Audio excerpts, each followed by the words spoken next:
আসসালামু আলাইকুম প্রিয় দর্শক।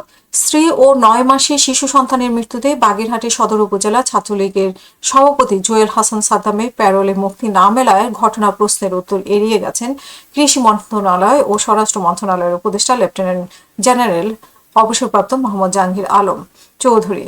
এবং কৃষি বিষয়ে ব্রিফিং শেষে কারো প্রশ্ন আছে কিনা এমনটা জিজ্ঞেস করছিলেন উপদেষ্টা। এই সময় একজন সাংবাদিক যশোরের ঘটনায় জিজ্ঞেস করলে তিনি বলেন যে না, আমি আজকে কৃষি ছাড়া কোনো উত্তর দিব না। আরেকজন সাংবাদিক বললেন আপনি তো স্বরাষ্ট্র উপদেষ্টা। এই সময়ে উপদেষ্টা বলেন যে না, আমি আজকে কৃষির জন্য লেগেছি, কৃষি নিয়ে আমি কথা বলবো। আরেক সাংবাদিক বলছেন যে আপনি তো দায়বদ্ধ। সাংবাদিকদের এই কথায় তিনি বলছেন যে না, আমি দায়বদ্ধ নয়, আজকে আমি কৃষির জন্য রেখেছি, আমি কৃষি ছাড়া কোনো জবাব দেব না। আপনারা কৃষির উপরে প্রশ্ন করতে পারেন, কৃষকদের অনেক সমস্যা রয়েছে, সমস্যা হলো যে এগুলো আপনারা বলেন না। এক প্রশ্নের জবাবে তিনি বলেন যে ছাত্রলীগ এবং আওয়ামী লীগের ভেতরে জামিন দেওয়া না দেওয়ার বিষয় না, ক্রিমিনালদের জামিন দেওয়ার বিরুদ্ধে। কৃষির বিষয়ে প্রশ্ন থাকলে উনি মনে করিয়ে দেন যে কৃষির বিষয়ে প্রশ্ন থাকলে আপনারা বলতে পারেন।